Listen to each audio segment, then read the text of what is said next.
আজকে আপনার কাছে তুলে ধরবো যে ইনস্টাগ্রাম রিলসে আপনারা কীভাবে কিন্তু থাম্বনেল সেট করবেন। আমরা যখন রিলস ছাড়ি কিন্তু আমরা বিনা থাম্বনেলে কিন্তু সেই রিলসগুলো ছেড়ে দিই এবং কিন্তু ভাইরাল হওয়ার সম্ভাবনা খুব কম থাকে। কারণ অনেকে অডিয়েন্স আছে যারা কিন্তু আমাদের প্রোফাইল চেক আউট করে এবং প্রোফাইল চেক আউট করে কিন্তু আমাদের ভিডিওগুলোকে কিন্তু দেখে। বুঝছেন, আমি অনেকগুলি কিন্তু ভিডিওতে আমি কিন্তু থাম্বনেল লাগিয়েছি, দেখতে পাচ্ছেন এইগুলো কিন্তু আমি থাম্বনেল লাগিয়েছি এই ভিডিওটাতে।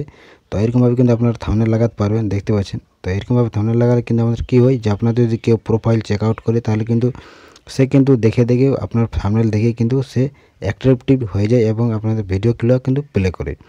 তো আপনারা কিন্তু কীভাবে কিন্তু আপনার রিলস ভিডিওতে আপনার থাম্বনেল লাগাবেন এবং কীভাবে কিন্তু থাম্বনেল তৈরি করবেন এই ভিডিওতে কিন্তু আপনার কাছে তুলে ধরবো। তো ভিডিওটা সবাই সঙ্গে থাকবেন, আর যারা চ্যানেলে নতুন তারা চ্যানেলটাকে সাবস্ক্রাইব করে অবশ্যই সাপোর্ট করবেন।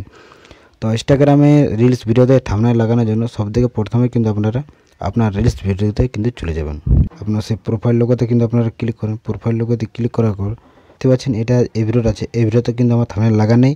এই ভিডিওতে কিন্তু আমি এখন থাম্বনেল লাগাবো। তো থাম্বনেল লাগানোর জন্য সেই ভিডিওতে কিন্তু আপনারা ক্লিক করেন। সেই ভিডিওতে ক্লিক করার পর দেখতে পাচ্ছেন এরকমভাবে কিন্তু আপনার কাছে শো হবে এবং রিলসটাও কিন্তু প্লে হয়ে যাবে। তারপর কিন্তু এখানে থ্রি ডট আছে, এখানে দেখতে পাবেন থ্রি ডট, সেই থ্রি ডটে কিন্তু আপনারা ক্লিক করবেন। সেই থ্রি ডটে ক্লিক করার পরে এখানে দেখা পাবেন ম্যানেজ বলে একটা অপশান, সেই ম্যানেজে কিন্তু আপনারা ক্লিক করেন। ম্যানেজে ক্লিক করার পর উপরে দেখতে পাবেন এডিট অপশান, সেই এডিটে কিন্তু আপনারা ক্লিক করেন।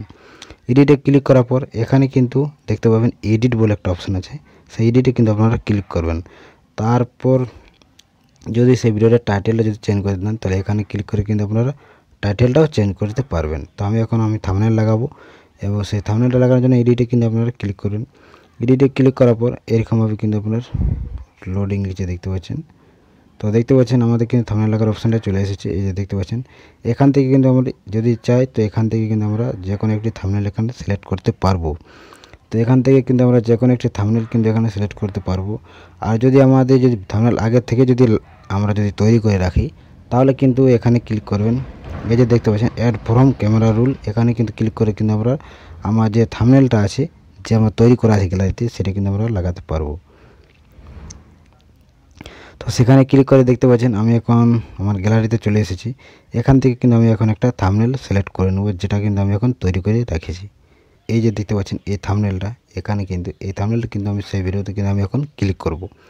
তো আপনার থাম্বনেলের রেশিও কিন্তু 9:16 হওয়া চাই, তাহলে কিন্তু সেই থাম্বনেল কিন্তু সেট হবে, না তো কিন্তু সেট হবে না। তো সেখানে আমি এখন ক্লিক করে দিলাম থাম্বনেলটা, দেখতে পাচ্ছেন সেই থাম্বনেলটা কিন্তু এখানে আমার সেট হয়ে গেছে। এরকমভাবে কিন্তু আপনারা থাম্বনেলে লাগাতে পারবেন। তো তার উপরে আছে একটা ডন অপশান, সেখানে কিন্তু আপনারা ক্লিক করে দেবেন এবং সেই ভিডিওতে সেই থাম্বনেলটা কিন্তু আপনার সেট হয়ে যাবে। তো দেখতে পাচ্ছেন আমার কিন্তু সেই থাম্বনেলটা কিন্তু সেট হচ্ছে, এখানে লোডিং নিচ্ছে। তো দেখতে পাচ্ছেন আমি আপনাদেরকে ব্যাক করে দেখিয়ে দিচ্ছি আমার সেই থাম্বনেলটা সেট হয়েছে কিনা। দেখতে পাচ্ছেন আমার সেই থাম্বনেলটা কিন্তু সেই ভিডিওতে সেট হয়ে গেছে। তো এরকমভাবে কিন্তু আপনারা আপনার ইনস্টাগ্রাম রিলস ভিডিওতে থাম্বনেল সেট করতে পারবেন।